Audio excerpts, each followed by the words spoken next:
শিক্ষা ব্যবস্থা কোথায় পৌঁছে গেছে বুঝতে পেরেছেন তো?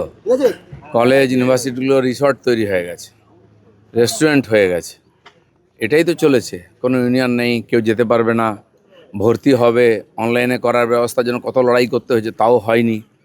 আর এই যে টাকা পাওয়া যাচ্ছে কেন? অনলাইনে যাতে না হয়, টাকা নেওয়া যায়। এক একটা কোর্সে ভর্তি করেন 30, 40, 50,000, 60,000 টাকা নেওয়া হতো। যে ভালো কোর্স আছে চয়েসেবল, টাকা দিয়ে ভর্তি করা হতো। আর সেটা প্রমাণ হচ্ছে টাকাতে উই খেয়ে যাচ্ছে, এত টাকা রাখার জায়গা নেই। ইউনিভার্সিটি কলেজে যদি এই পরিবেশ হয়, মেডিকেল কলেজে যদি ডাক্তারি ধর্ষিতা হয়ে যায়, কত নিচে নেমেছে আমাদের শিক্ষা ব্যবস্থা। আর সেটা মমতা ব্যানার্জি সব জানেন। তিনি 7খানা ইউনিভার্সিটির বিল পাস করেছিলেন। আমি 3 বছর ছিলাম বিধানসভায়, 16, 17, 18-তে। কটা ইউনিভার্সিটি হয়েছে? একটা ইঁট গাঁথা হয়নি। তো কেবল রাজনৈতিক স্বার্থে আর কেন্দ্রীয় সরকারের টাকা লুট করার জন্য এই সমস্ত করা হয়েছে।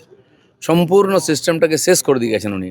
এখন ড্রামা করছেন রাস্তায় গিয়ে। যেখানে হারমাদদের আড্ডা হবে, অ্যান্টি সোশ্যালদের আড্ডা হবে, সেখানে হাতিয়ার থাকবে, মদের বোতল থাকবে। কসবা ল কলেজে কি হলো? ওদের পার্টিরই কর্মীকে নিজের পার্টির নেতাই ধর্ষণ করছে। এই তো কলেজগুলোর হাল। সুরেন্দ্রনাথ কলেজ কলকাতার অত্যন্ত পরিচিত একটি কলেজ। বর্ষাকাল আসার আগে সাফাই কাজ করার জন্য কলেজের বন্ধঘর খুলতেই চক্ষু চড়ক গাছ। কি মিলল? কলেজের মধ্যেই তৃণমূল নেতার ফুর্তি ঘর, ইউনিয়ন রুম থেকে উদ্ধার হলো অস্ত্র এবং সেই সঙ্গে সুরেন্দ্রনাথ কলেজের টাকার পাহাড়ও মিলল।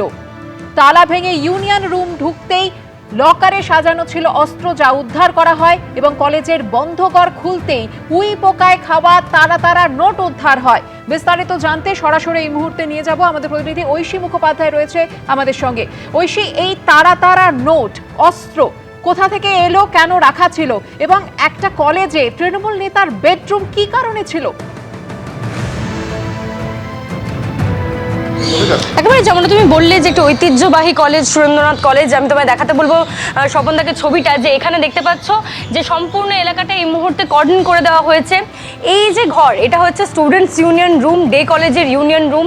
দেখতে পাচ্ছ যে তালা বন্ধ, সিল করে দিয়ে গিয়েছে পুলিশ। ঠিক এই ঘর থেকেই কিন্তু গতকাল আগ্নেয়াস্ত্র উদ্ধার হয়েছে এবং পাশে রয়েছে ইভিনিংয়ের ইউনিয়ন রুম।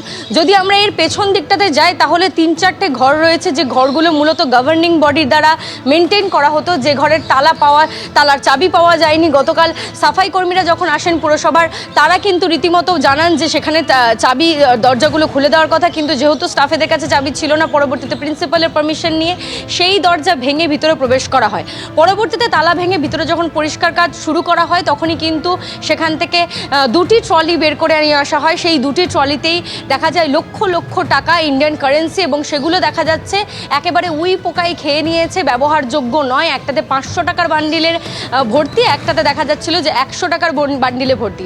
অন্যদিকে তার পরবর্তী সময়ে যখন বরানগরের বিধায়ক সজল ঘোষ তিনি আসেন এই কলেজে এবং তারপরেই এই ইউনিয়ন রুমগুলো খোলার বন্দোবস্ত করতে বলেন, তখনও ইউনিয়ন রুমের চাবি না পাওয়া গেলে ইউনিয়ন রুমের তালাও কিন্তু প্রিন্সিপালের উপস্থিতিতে ভাঙা হয়। এবং তার পরবর্তী সময় এই students union room, Surendranath day কলেজের যে স্টুডেন্টস ইউনিয়ন রুম, সেখান থেকেই কিন্তু গতকাল একটি আগ্নেয়াস্ত্র উদ্ধার হয়েছে। পরবর্তীতে এই সম্পূর্ণ ঘটনার এখন তদন্ত করছে মুচিপাড়া থানার পুলিশ।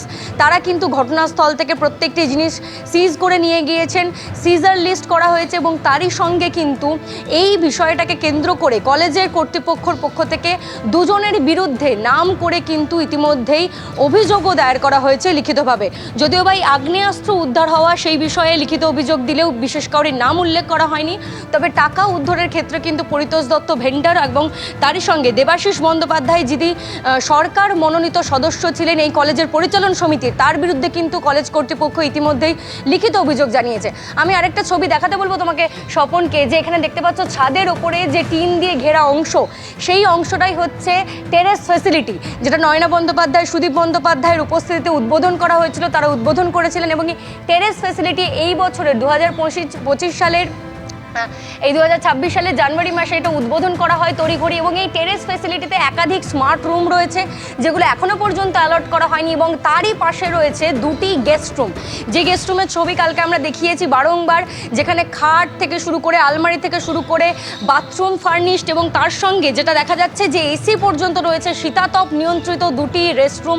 যেটা বলা হচ্ছে গভর্নিং বডির, কলেজ কর্তৃপক্ষ যেমনটা জানিয়েছে, গভর্নিং বডির রেকমেন্ডেশন ছিল যে 2টো গেস্ট রুম বানাতে হবে এবং সেই সেই মোতাবেকই বানানো হয়। যদিও বা স্থানীয়রা যাদের চাপে কালকে গতকাল সেই গেস্ট রুম খুলতে বাধ্য হয় কলেজ কর্তৃপক্ষ, তারা জানিয়েছেন যে সেই দুটি ঘর মূলত দেবাশিস বন্দ্যোপাধ্যায় এবং তার ছেলে শিবাশিস বন্দ্যোপাধ্যায়।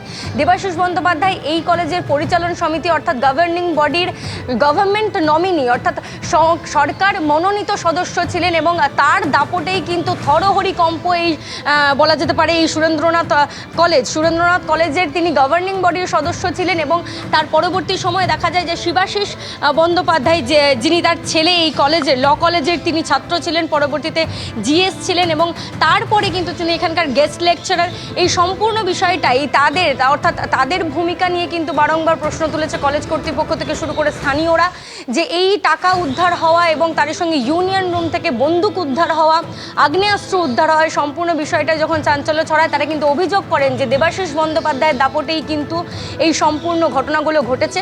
এবং গতকাল কিন্তু সুরেন্দ্রনাথ কলেজের ভিতরে যখন প্রবেশ করা হয়, এই সাফাই কর্মীরা আসেন পুরসভার, মূলত এই পরিষ্কারকে কেন্দ্র করে টাকা, তার পরবর্তী সময়ে গেস্ট রুম এবং একেবারে শেষে আগ্নেয়াস্ত্র পর্যন্ত উদ্ধার হয় এই ক্যাম্পাসের স্টুডেন্টস ইউনিয়ন রুম থেকে।